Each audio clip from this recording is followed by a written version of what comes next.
Hello there, everyone. It's your boy, B3, back to another kicking graphic novel review. Today we are looking at Green Lantern by Geoff Johns, Book 3. Yes, back with the Green Lantern Omnibus line. Really love it.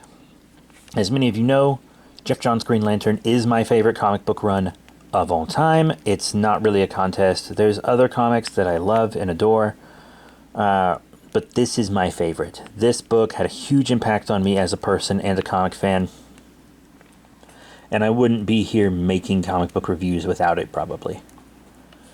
So let me read you the back of the book. Green Lantern faces his deadliest enemy. Hal Jordan must face the forces of fear when the Sinestro Corps declares war. When former Green Lantern Kyle Rayner is possessed by Parallax, he joins Sinestro's army of fear, comprising the most terrifying villains Green Lantern has ever faced. How will Hal Jordan confront his greatest fears while returning peace to the universe? Superstar writer Geoff Johns continues his legendary Green Lantern run with art by Daniel Acuna from JLA and The Flash, Ethan Van Sciver from Green Lantern Rebirth, Ivan Reis from Justice League and Aquaman, Eau Claire Albert from Blackest Night, Prentice Rollins from Green Lantern Corps, and many more talented artists. Green Lantern by Geoff Johns Book 3 collects Green Lantern 18 through 25, Green Lantern Corps 14 through 18, Green Lantern Sinestro Corps Special number 1, Tales of the Sinestro Corps Superman Prime number 1, and Green Lantern Sinestro Corps Secret Files number 1. So this book is pretty much the whole Sinestro Corps War, with some extra stuff as well. And the Sinestro Corps War was a pretty cool event. It wasn't line-wide, to my knowledge, but very good story. One of my all-time favorites. We do see Lissa Drax kind of taking members of the Sinestro Corps, including Armand Sur, and telling them stories about the Green Lantern Corps. Because you remember there have been tales like this, like about the Green Lanterns from the Book of Oa and stuff. And you remember the story with like the kind of bounty hunter gladiator guy who goes to prove his strength against the greatest, most powerful Green Lantern, Mogo. And then the twist is that Mogo's not on the planet, but Mogo is the planet. And Mogo defeats him because, you know, as powerful as a planet. This one, this first story about the Sinestro Corps, is kind of a reverse of that. A Green Lantern comes home, and he finds a yellow lantern on the ground, and everyone on the planet is dead. He travels the whole planet, they're all dead. And then eventually, he dies too. And it turns out it was Despontalus, which is a microscopic virus yellow lantern. So he's a plague that kills entire planets. Pretty insane. Then we get the story about Karu Sil. This one's one of my favorites. She was on kind of a quote-unquote primitive world where all the fauna is carnivorous. And her people are slain, and she's raised basically by space wolves. They don't look really anything like wolves, but that's pretty much what they are. They're space wolves. She's raised by these 3 wolves, and they push her to go find a human mate. And when he sees her, he's kind of horrified by her because she has mutilated her face to look more like these space wolves.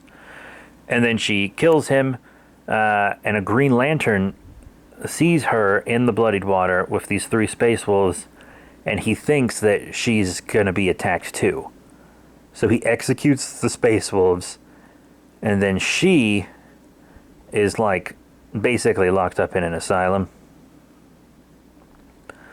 But when the Ring finds her, she uses it to make permanent constructs of her space wolf family so that they can go spread fear and eat flesh.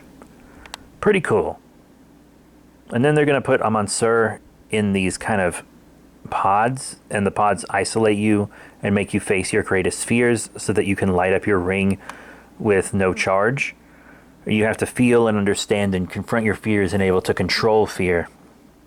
And if you fail in this inductory task in the pod, you'll like starve to death or die of thirst or fright, or even some have even offed themselves in these horrible pods. But then we get the story of Bedovian, a lantern so horrifying that he lives in one of the pods. Yes. And then there were these aliens who made a mining colony, and the guy that founded the colony is one who is kind of a really good guy. He splits everything equally with all his workers. He makes everyone an equal partner and treats them all really fairly. Like, he's made a really great colony here. And then Bedovian gobbles him up, pulls him into the pod, and digests him slowly over the course of a decade, like a Sarlacc pit or some shit. Pretty insane. But Amansur enters the pod, and we can assume that he is able to spark his ring because he is in later conflict. And then we get kind of a recap of Sinestro's deal, his story about him training Hal Jordan, and then everyone realizing he's a fascist that's taken over his planet and whatnot, and how he is now working with the Anti-Monitor to carry the light of fear. It's kind of just a quick Sinestro recap. But if you know all the history of Sinestro, especially if you've read Green Lantern's Secret Origin, you won't really need that. We also see him able to make and light his own ring in captivity, so that he may escape said captivity. And this is the first time we see him in his kind of yellow Sinestro Corps outfit instead of his normal clothes. Then we end up on Earth. We see like Hunter, Zalem, and Zoom fighting the Justice League, mainly the Trinity. And Hal steps in and helps. And he's like, don't worry, Sinestro probably won't be Earth's problem. He's going after Oa and Ion. And Ion is, of course, Kyle Rayner. He's a Green Lantern that doesn't need a ring because he is bound to an entity like Parallax, but it's the entity of will instead of fear. Very cool. But eventually that entity will be ripped from him, and he will be forcibly bonded with Parallax. So Parallax will have a yellow ring, all the power of fear. Well, maybe not a yellow ring, but he'll have the power of fear and able to do fear constructs and stuff because he's Parallax. But also he'll have Kyle's body and will so that he can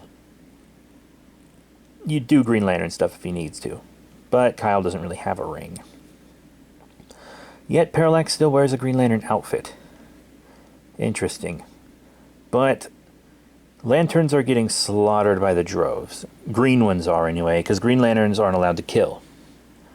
And the Sinestro Corps is able to free Superboy Prime, one of the most powerful characters in DC Comics, to fight with them. And I don't think he uses a yellow ring, but he does wear their symbol. And he has a solar suit to help him absorb solar energy faster, because he's been inside of a red sun for quite a while at this point. But also the Manhunters rebuild Cyborg Superman, who has several yellow rings, and the Anti-Monitor is now the guardian of the Sinestro Corps. Yikes. A lot's going on. We also get Arkilo, and this whole thing starts his feud with Kilowog, which is nice. We get yet another recap of Hal Jordan's origin. Get used to that. It's going to happen a lot, okay? Get used to it. And Sinestro, of course, tries to manipulate Serenic Natu to kind of keep her on Kurigar so that he doesn't have to worry about it. But she doesn't do what he wants because, of course, she doesn't. Because she is a Green Lantern, true and true. True and true.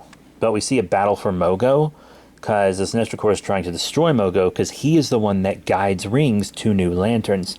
If Mogo is destroyed, the rings don't have any direction. And there's a big sentient city that has become part of the Sinestro Corps that has a real big feud with Guy Gardner. Luckily, the lanterns are eventually able to take out the city, thanks to many of their new rookie recruits, as well as veterans like the Lost Lanterns and etc., who are traveling and finding Lyssa Drax, things like that, there's a bunch of different Green Lanterns in a bunch of different places, all battling the same war on different fronts, you know? And it's all culminating to the final showdown on Earth, because Cyborg Superman knows of the 52. He knows the secret that Earth is the center of the multiverse. And if you destroy Earth, the multiverse will fall. It's like the Keystone Planet. It's the tentpole planet. If it's destroyed, the multiverse is destroyed. Or this multiverse, anyway, of 52 universes. And that's what Sinestro wants. Control over the multiverse. And the Anti-Monitor wants to destroy as much as possible as well. Yes, he does. You see Hal Jordan trying to use yellow power rings when his runs out of power, his green one, that is. We also see Sodom Yat, who is going to become a big character eventually. He is one of the rookies that takes down the sentient planet, and he is from Daxam, Krypton's sister planet. He's a red sun dweller. And under Yellow Sun, he gets powers very, very similar to Kryptonians. Not exactly as powerful as Kryptonians, but pretty close. Daxamites also have a more readily available weakness. Kryptonians are weak against kryptonite. Daxamites are weak against lead. And lead is pretty easy to find, unfortunately. It's actually incredibly poisonous to humans, too. Like, it's one of the most poisonous things that we come into contact with relatively frequently, unfortunately. It's, like, really bad for us.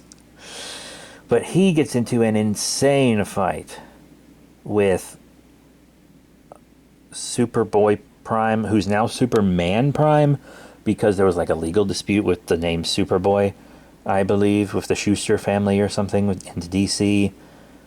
But at least Parallax is defeated by the Earth Green Lanterns. They are able to get Kyle out of him. And they split Parallax up into 4 and trap him in the Earthlings Lanterns. So he's not a full impurity for the whole Corps anymore. Just these 4 humans that are kind of holding him at bay. Alright, cool. And then, I forgot to mention this. I really did. Sodom Yat is also bonded with Ion. So he has a Green Lantern ring, that's his own will, plus the entirety of Ion, the entity of will, and his Daxamite powers, which are almost equal to a Kryptonian. So now he has to fight Superboy Prime. And Superboy Prime is more powerful than Superman. He's more powerful than Earth 2 Superman. He's killed so many characters.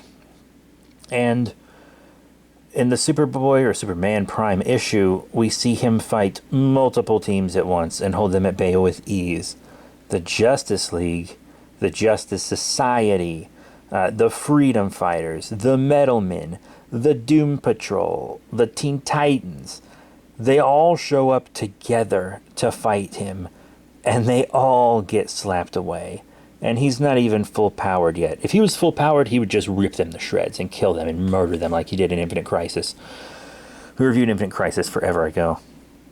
But we do get a recap of his origin, which I think is a bit more needed because it has been a while since we really got one, I think. At least I think. Doesn't really matter, but he's a character that I really enjoy. He's like this whiny child, but also a psychopath. Very interesting. And it appears like he is killed later in this book. He does defeat Sodom, yeah, but he is eventually defeated. But it turns out he's just transported to another universe, implied to be a recreation of his home universe. And I think later we find out it was in a Blackest Night tie-in. I know there's a Blackest Night tie-in where he's like reading the Blackest Night comics to try to figure things out. God, I love Blackest Night. I love this run. And we hear about the War of Light and how 7 Lantern Corps, Roy G. Biv, are all going to come about. And there's going to be a big War of Light leading to the Blackest Night. We get all these prophecies from Ganthet and Syed, who have been or Sayed, whatever her name is, who have been exiled from the Guardians because they dare to feel emotion. And we already got a few cores. I think 3 of them have been cemented at this point. Green, yellow, and violet. And we're going to move towards getting indigo and orange, things like that. We'll see. We also get one Guardian who is scarred and will kind of be a vessel and a Guardian for the Blackest Night, which we'll see. We see Kyle Rayner and Hal Jordan fight Sinestro, none of them with power rings. Very interesting. We see the Anti-Monitor get trapped in a black power battery. We see Ganthet and Syed create a Blue Lantern ring. We see Cyborg Superman get saved by the Manhunters, who won't allow him to die, even though that's all he wants. And then we get into the Sinestro Corps secret files. And full disclosure about the secret files, it's just a lot of info. It's not like a story or anything. It just tells you how power batteries work and then gives you a lineup with all these bios for Green Lantern Corps members and all these bios for Sinestro Corps members and tells you what the rings are and blah, blah, blah. I mean, I've read it once, but when I reread these comics, I tend to skip it. I have it in 2 different trades. I usually just skip it. I've read it once. That was enough. But that is it for Green Lantern by Geoff Johns Book 3. Thank you all very much for your support. Remember to rate, comment, and subscribe. Check out all the cool links in the description below, Facebook, Twitter, etc. And I'll be reviewing Book 4 when I can. That's it. Thank you all once again. See you all next time. Bye for now.